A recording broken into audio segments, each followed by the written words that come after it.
Set.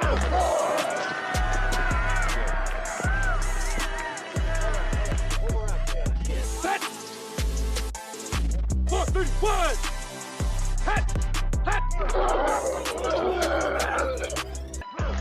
Hey, what's up, everybody? Welcome to the Sunday Morning Quarterback. Today we are three pastors who love ministry, leadership, and sports. We are in our post-Thanksgiving life. John, did you eat too much turkey on Thanksgiving? I did, but I've already been to the gym multiple times since that day, so I'm feeling good about it. There you go, Dad. I saw you eating extra cake and pie, pumpkin pie. Have you been to the gym and worked out yet? I have worked out twice. Twice? But, yeah, dude. Yeah, man. Yeah. Well, it's that So what time about of you, year. Joseph? Wait a second. Have you been to the gym? I haven't, because I was at his house in the country all week, and I was Hey, planning on John, going. I tell him you don't need to go to the gym. I told him how you can do the hit workouts with me. Oh, I can't do that, man. Too hard. Like, oh, man. Hey, I'll do it tonight. I was going to go this morning, and then, the church member's like, 7:30 surgery. You want to come pray with me? So he's just doing the Lord's work, but I'll do it tonight. Hey, John, I did tell him, I said, hey, let's do it together. He's showing me all these videos. I said, okay, let's do it. Cricket. Yeah. Hey, it's Monday. It's a new day. It's a new day, but hey, we're in a new month too. We're in December. December is probably one of my favorite times of year for ministry and for sports. Today we're going to talk a little bit about Christian parenting and how we can build a foundation of gratitude within our home this Christmas. So we'll talk about that on the back half. But man, there's a lot of sports going around. When we're recording here on this Monday, we just watched the Georgia 7 overtime game. A lot of storylines going on in the NFL. So let's talk college football for a minute, John. As we start to see the college playoff shape way and we start to get an idea about what teams are going to be there, what are your thoughts on everything taking shape and kind of what sticks out to you right now? Well, I forecasted the opportunity. I just watched it back, in fact, because I was looking at see how close I had gotten. And I still have Texas out front. I think Texas is a team to beat. I think the rest of the SEC's stumbled a little bit more than I think was anticipated. Pretty sure Georgia should have lost that game against Georgia Tech. Had a couple refs in the pocket, helped out a lot in a lot of different ways, but we're not going to get into that. I don't need a Georgia fan stop tuning in here for just a moment. But I'm looking at it, man. I think it's exciting. I think 12 is a good number to see how it plays out. I like the idea of a bye week. I hope Notre Dame gets trashed because they just walked through just a ridiculous schedule, and it's time to join the league. It's time to man up. But nonetheless, Yep. I think it's going to be a really exciting time. I like the storylines and how they're unfolding. I think there's a lot of good games that are going to be coming up. I am kind of curious about the whole, hey, you can win your division 3-4 losses and make it to the playoffs. I think that's really hard. It's really hard. Watching Miami plummet as far as they did, that was hard. I don't think they should have went all the way out of the playoff picture, nor the conference championship for that matter, but I'm not in charge. I'll make those decisions. So, Yeah, Paul was supposed to be on today, and of course he blamed it on church meetings, but we know that it's because Miami took the L this past weekend and he was crying. Dad, what's stuck out to you for the college playoff? I just like the parity. There's another team that is not getting a lot of pub, but I've been keeping my eye on them, and that's SMU. And so you have a team like SMU who can, play good ball, keep winning, and they're under the radar. But keep an eye on them. But I think this could be Oregon's year. They are playing good ball. I'm not. That was a bad loss when Georgia beat Texas. So Oregon has been plugging away. They've been consistent. They have a high-powered offense. They've not been stopped yet this year. So this may be the year Oregon wins it. But I will say that if Texas wins it all, I'll be a happy camper. Well, here's the weird thing. Go ahead, John. well, how crazy would it be, though, if SMU comes in and wins it with paying players after getting the death knell for paying players? Man, what a story that would be. You're talking about 30 for 30. That would be an excellent story. Oh yeah, you saw Eric Dickerson in the locker room. He's like, we've been waiting for so many years for this. I think one thing though that everybody kind of doesn't know how to feel about is the conference championships, because in the past if you lost, Alabama would lose in the SEC championship and then not make it to the playoff. Well, now you're hearing, Ole Miss saying, well, we'd rather not make it to the playoff because we don't want to get penalized for it. And then you're hearing people say, well, you're not going to get penalized for making it to the championship whether you lose or not. And so I think they're really going to have to come up with a clear criteria of, is it conference championships? What value do they hold? Because right now you have some teams that are going to get in without it. And then, we're going to see Georgia, Texas again. So do we see a repeat or do we see Texas? And then the weird part could be we could see Georgia and Texas match up for a third time. And so a lot of weird ramifications from this. Dad, do you think that we'll see, a lot of the northern schools that are ranked higher that haven't had as hard a schedule as the SEC? Do you think the SEC would be dominant, or do you think we'll see a variety of upsets, or how do you see it playing out? And they're going to have home games. These aren't going to be centrally located. Yeah, I don't think they're going to be dominant. I think the SEC's got a lot of holes. Georgia's got a lot of holes. And so I like Oregon, of course. I like Ohio. Well, I did like Ohio State. That's a story in its own self, is what happened with Ohio State and Michigan. I thought they were going to absolutely roll after the last couple of years, and they laid an egg. And so that opens the door for teams like Indiana. So you got teams like Indiana. You got teams like SMU. Are you serious? This is going to be one wild ride, and I can't wait to watch it. Yeah, and I think we all think Oregon. Are they going to be the princess, or are they going to turn into a frog at the end of the night? Can they sustain it? But I do like the matchups. I like the variety of matchups of teams that you just wouldn't see, and you're just going to put different teams on some fields that we wouldn't really get. So, John, who's your early choice for coach at North Carolina? Oh man, I didn't even thought about it. Honestly, man, what a bad year. Quarterback went down week 1. We've just fumbled through it. Realized how bad we needed that guy to be QB1. Defense has been subpar. As long as Mac has been there. I like Mac. How can you not like Mac? He's the player's coach. He cares. But the reality is defense has stunk ever since he's returned. I don't really have anybody out there. I'm kind of curious of the coaching carousel that'll happen at the end of the year. So I'm thinking, I don't know of anybody that's currently off of a team that would be a good fit. But I think they're going to swing, and I think they're going to swing big.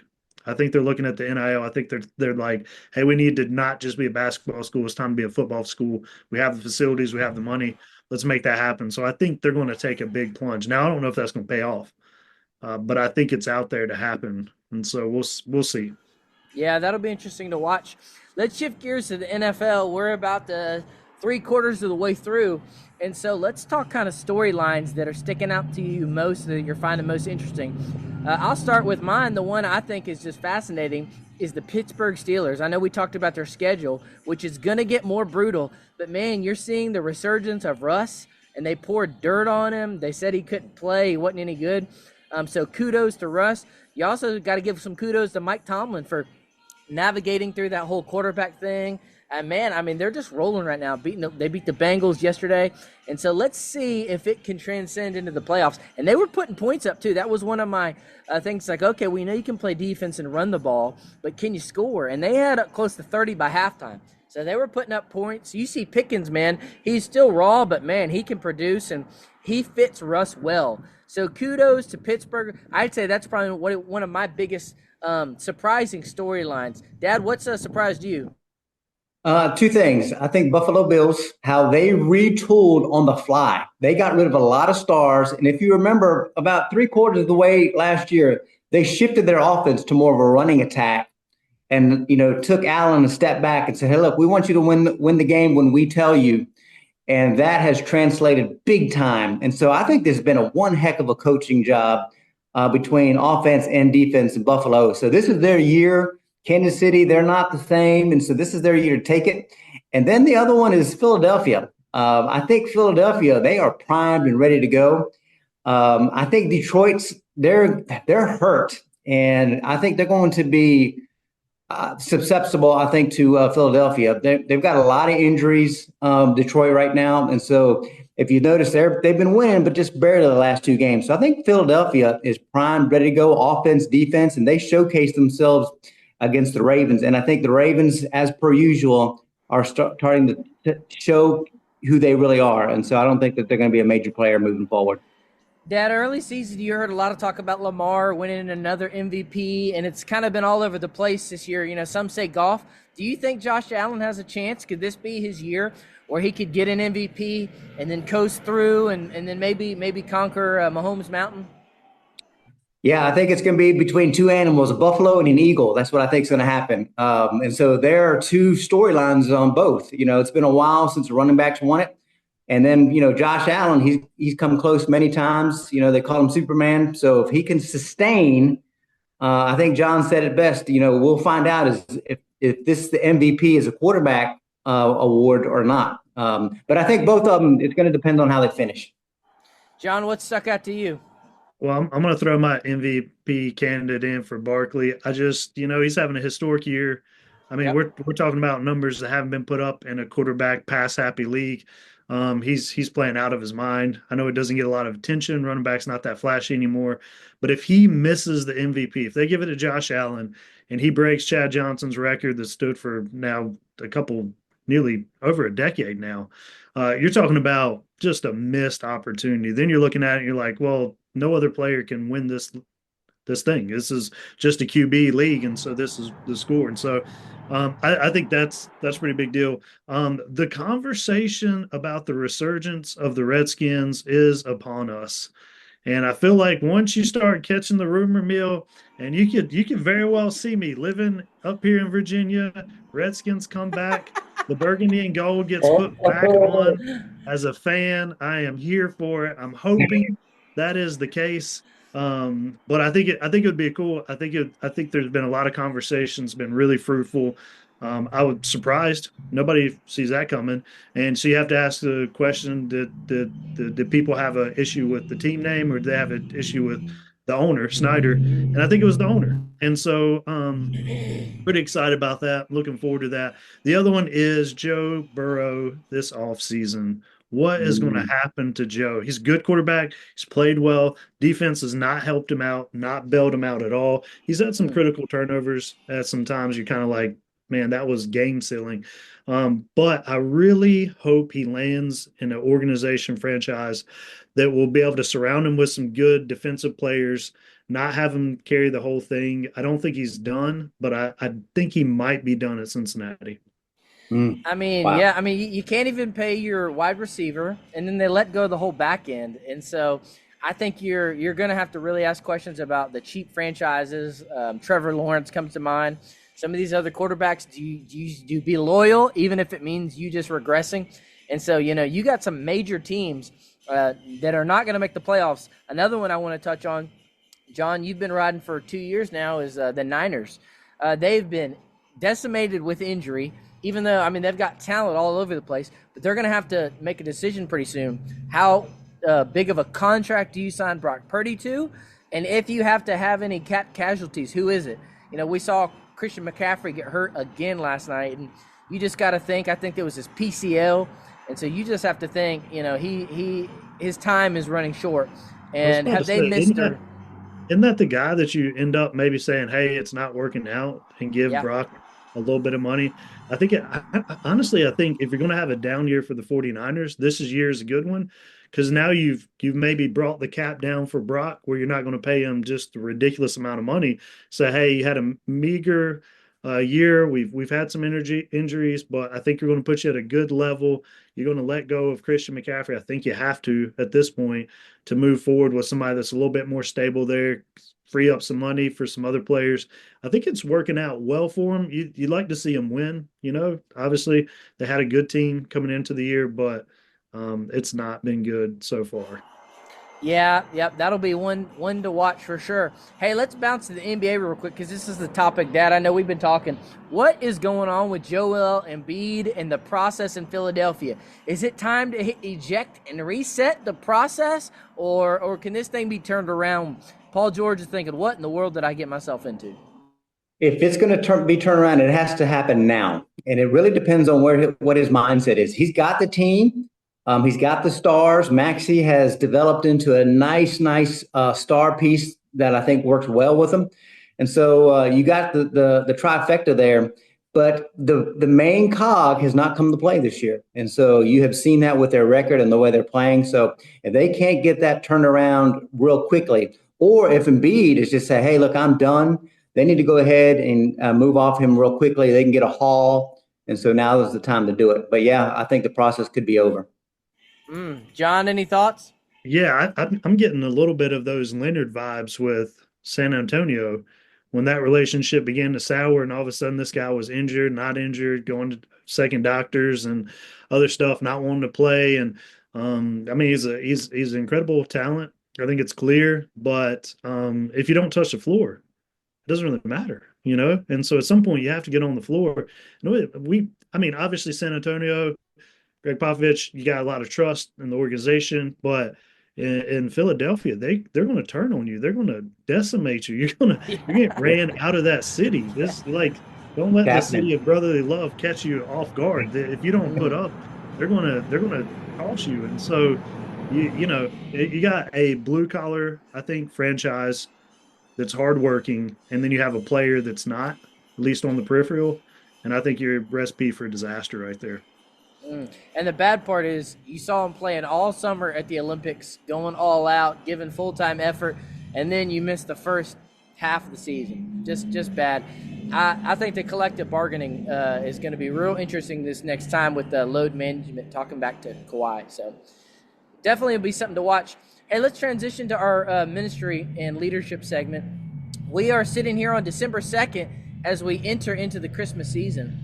And, as pastors and as parents or grandparents, I think we always have the challenge of everybody loves Christmas and we love this time of year. But in a Western church model and in a family living in America, we're all so blessed. I want to talk a little bit about gratitude. And John, we got a lot of parents, whether in the church or out of the church. And how can we as parents give our children a good life and enjoy things like Christmas while still keeping Christ at the center? And maybe this is going to kind of be something to reorient our thinking as we enter in this season. And how can we keep Christ at the center, but also build a culture of gratitude in our home? As a father of two daughters for both of us, what comes to mind practically with this or theologically? Sure. Well, I think, I'm not one of those individuals that just kind of throws out every potential tradition and strips down into the Puritan version of celebrating Christ's birth. I think there are opportunities to use the shadows, and that's what I call them.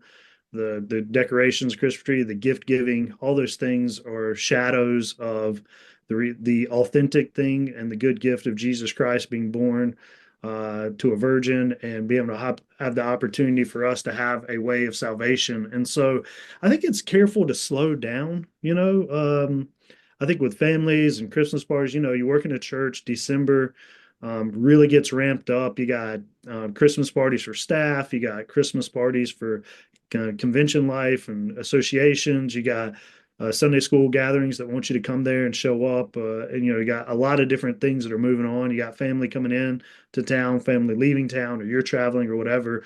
You got extra services, you got extra opportunities, you got giving, you got just a myriad of things. And in that, you can just kind of get into a task oriented drive as a pastor or a ministry leader or even a parent. And you get around and you look around and you're like, wait a second, it's December 18th. And I don't even remember it turning December.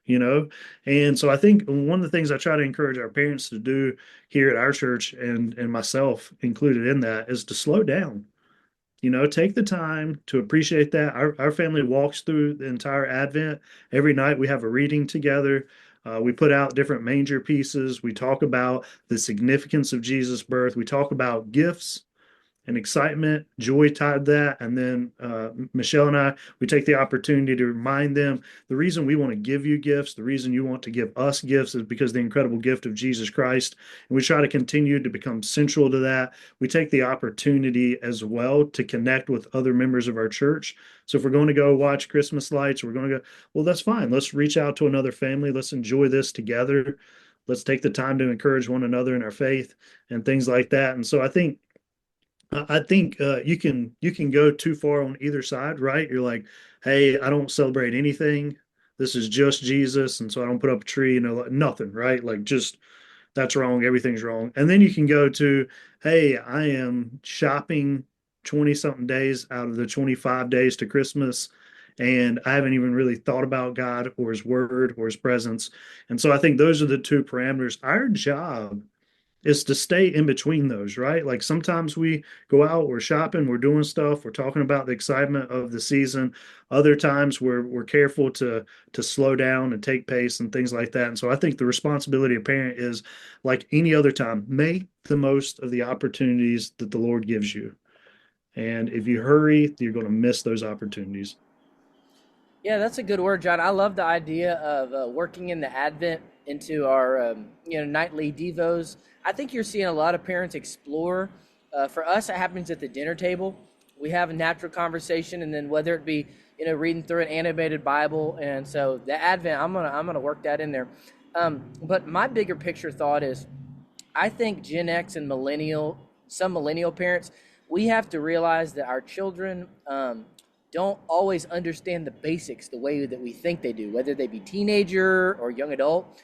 And so Christmas is such a foundational time of building the basics of the gospel, building the basics of the purpose of Christ in our life, and then just a culture of gratitude in our home for what the birth of Christ brings us. Dad, as somebody who's an empty nester now, but sees parents parenting kids, and you see it from a different lens.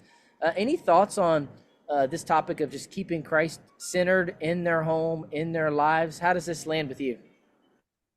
Yeah, I mean, I think it even goes back to Thanksgiving. I think people see Thanksgiving as a moment or even a gesture, but it's more than a gesture. It's an awareness. It's an everyday awareness that we're called to live by. And that's why you see the word Thanksgiving multiple times throughout the scriptures. So it's a spiritual awareness that we're called to live by. And at the end of the day, our kids and even us as adults, we learn most by doing and watching, not just hearing, audible teaching. That is a secondary. The primary is showcasing these things. And so as parents, we have to live these things out.